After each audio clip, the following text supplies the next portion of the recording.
Monday, everybody. Happy Monday and welcome to the Child Care Business Coach podcast. My name is Evelyn Knight. If you are listening to the podcast, I really appreciate you taking the time, and I would love for you to give me a 5-star review and let the world know if this podcast has been helpful for you. Thank you so much once again. And today, I have to say, I'm really tired. I am on my way to the NACCE conference in Anaheim. And I'm both nervous because I have a lot to do. I have a lot of work, and I'm also really tired. So today I thought, well, let's talk about mental fatigue and what happens when we go through these periods of just being overwhelmed and tired. And by the way, my name is Evelyn Knight, and I am the founder and CEO of Child Care Business Professionals, and which brings you this podcast and sponsors this podcast. So give us some love. Go to childcarebusinessprofessionals.com and check us out. Or if any of this resonates with you, please send me an email or send me a message. If you're watching live, I will put it up on the screen where you can see to send us some emails at admin@childcarebusinessprofessionals.com. I love hearing, and I do appreciate hearing from you. A lot of times I get pretty lonely over here on the side of the camera. But let's talk about mental fatigue and just being exhausted. Do you wake up just feeling exhausted at times and just like you haven't slept at all? You could be suffering from mental fatigue. It also could be your habits and your sleep schedule and really diving into those habits to see what is going on. Am I creating more of a problem for myself? Is always a good idea as well. But mental fatigue is the state of feeling of being worn out or drained due to prolonged stress, right? Just that feeling of being absolutely drained. And no matter how much sleep you get, no matter how much you do, you just can't feel energized. You might start taking supplements or doing some other things to help you to feel more energized, but nothing seems to work. That is mental fatigue. So you may be feeling that. But one of the things I really want you to realize is if you're in this state, it is going to affect your behavior. It is going to affect how you show up in the world and how you show up as a leader. And a lot of this needs to be just something that you are aware of. Mental fatigue will actually show up in your physical self. It'll show up in how you behave. It'll show up in how irritable you are, right? So if you're more irritable than normal, maybe you're exhausted. Maybe you're suffering from mental fatigue. Ironically, it shows up in your eating patterns, right? It might make you feel more hungry than you normally are. So you might feel unusually insatiable when it comes to needing to eat, which is where it can cause some weight gain issues. It can also show up in insomnia, which I find it so ironic. You're exhausted and you can't sleep. For me, that is 100% how it shows up. I just can't sleep. I can't turn my brain off. So I am physically exhausted, mentally exhausted, and then I don't feel satiated and I want to just eat and eat and eat. So I have to really watch myself. I'm also very tired. And the things that actually help the most, like being able to go for a run or just my physical activity, I'm so tired I don't want to do it. So know what it is that you need to do to take care of yourself. First of all, identify, am I just mentally fatigued? Or maybe I just have some bad sleep hygiene. Maybe I'm on a really bad schedule that doesn't work for me, but I'm forcing my body to do something that isn't natural, that isn't working. And that's really what's making me exhausted, right? I work with a lot of people in a lot of different situations. And I have a sleep disorder myself. So sleep is a big deal to me. And I've done years and years of studying sleep since I do have a sleep disorder.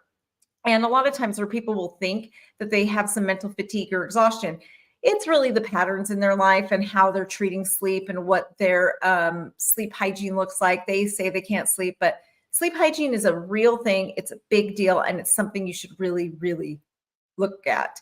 Like, for just a quick example, I'm not going to really get into this, but do you have screen time before you go to sleep? That is one of the worst things you can do to interrupt your sleep patterns for the brain. So that's just an example of something you can do to help your sleep patterns and not really mix up what is actually mental fatigue and what is just you're not giving your body what it needs when it comes to sleep.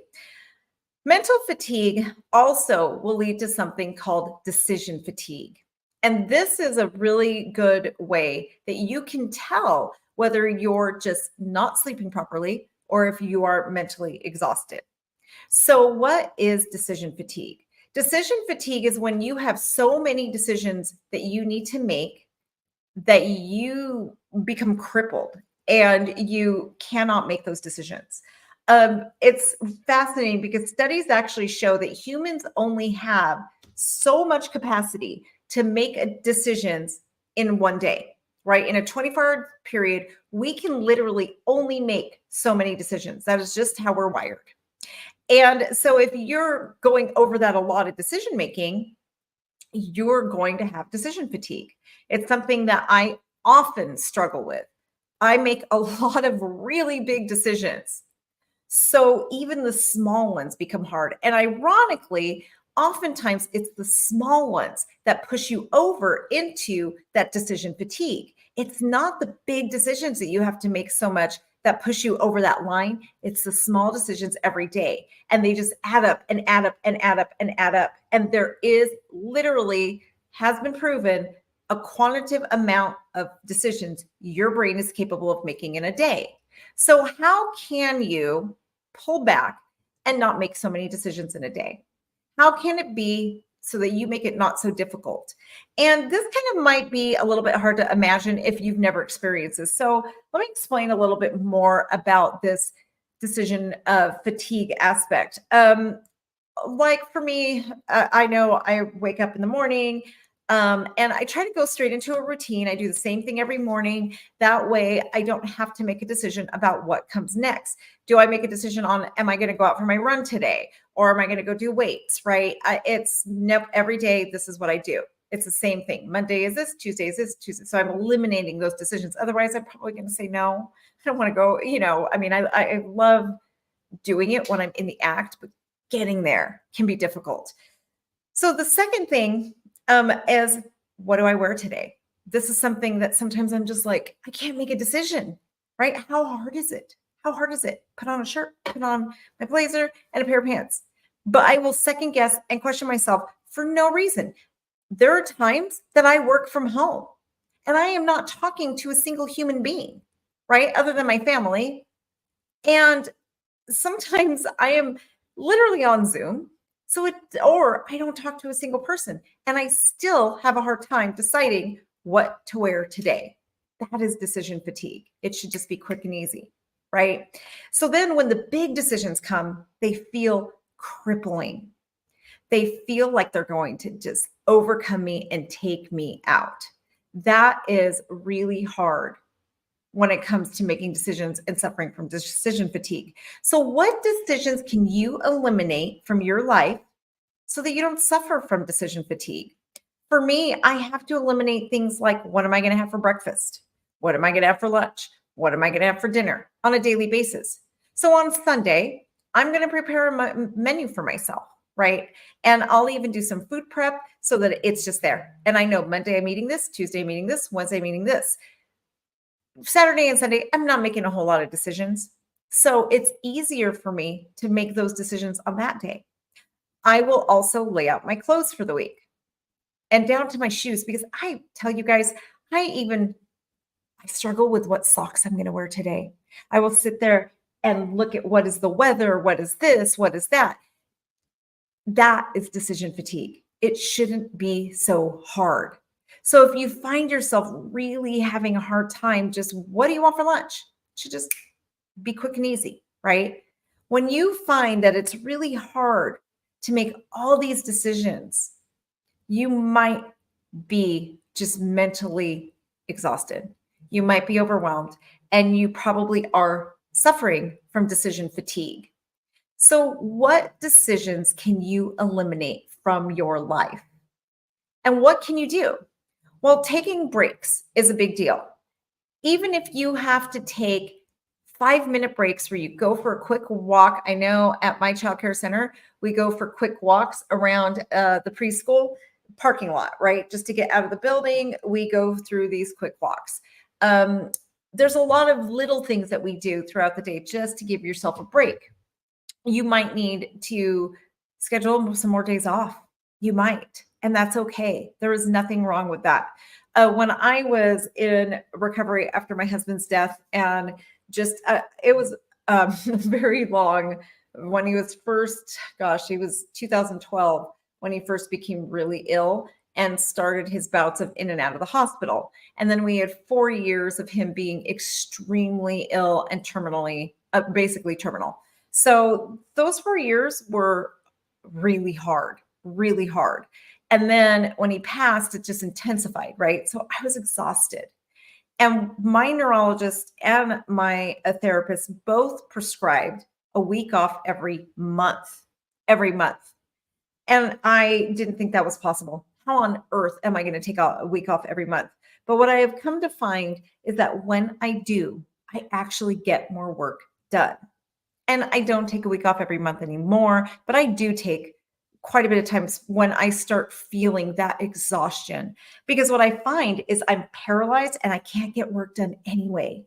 But if I take the time and I do go and rejuvenate my brain, then I can be on it again.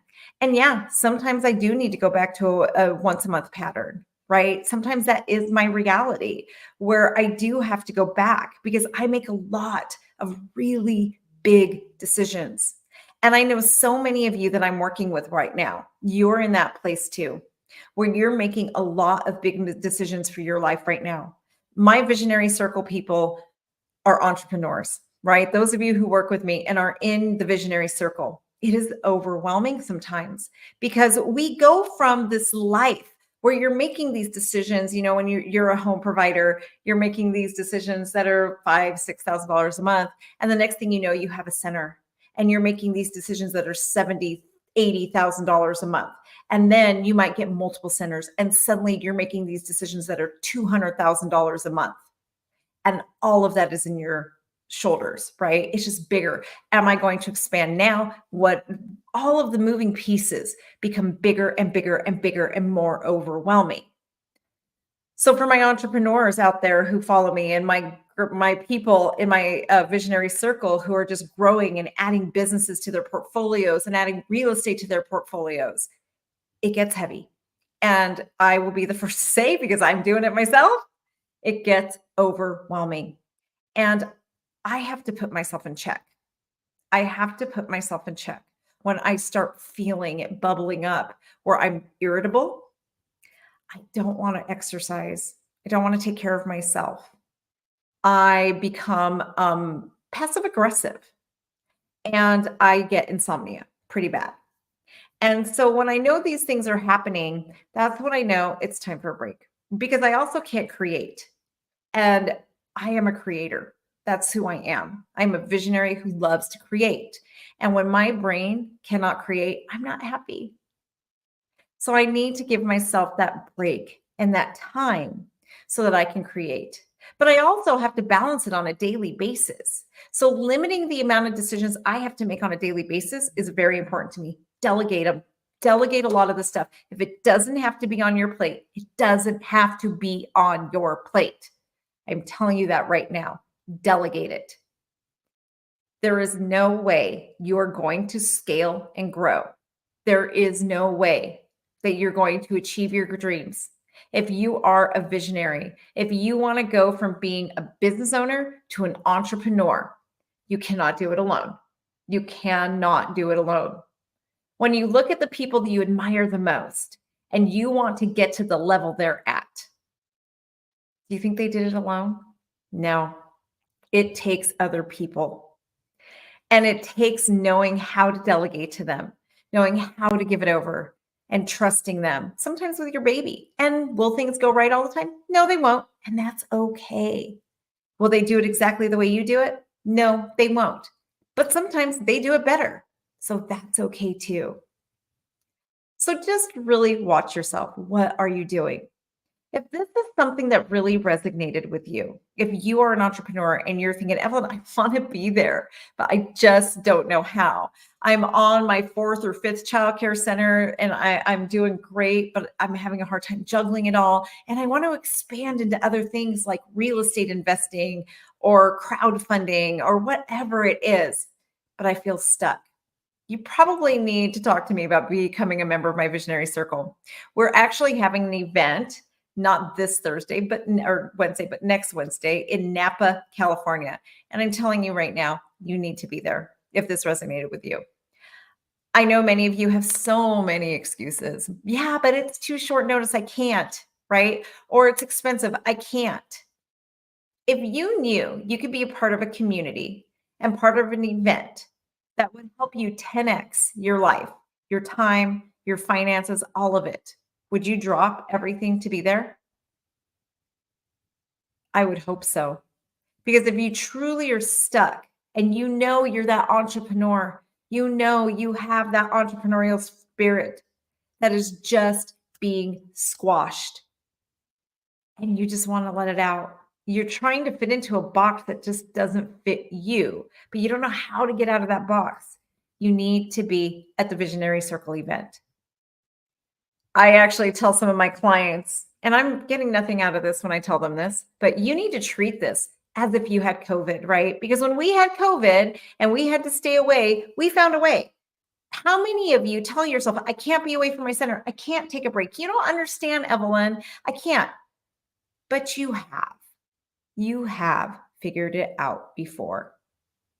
Each one of us has. I remember when I had COVID, I thought my first time I had COVID, I was one of like when it was so new, I got it. It was like late April, early May of 2020. And at that point in my life, I was like, oh my gosh, my center can't live without me. Right. And then suddenly I was so sick, sickest I've ever been in my life. And I missed about 2 weeks of work. And they figured it out without me. And I figured it out. That is the bigger thing. You need to figure it out. So if you are tired of living in this box that you have allowed to create around you, it's time. It is time. Make it happen. November 13th, 14th, and 15th in Napa. Come on. Who doesn't want to be in Napa in November? Thank you so much, everybody, for joining me. If this resonated with you, send me an email, admin@childcarebusinessprofessionals.com. Again, it's admin@childcarebusinessprofessionals. If you're watching me on Insta or Facebook, just send me a message. I would be happy to chat with you about the upcoming events or whatever. Just, hey, this really touched me today. I really appreciate that too. It lets me know that what I'm doing is doing something for the world. Have a wonderful day, everybody.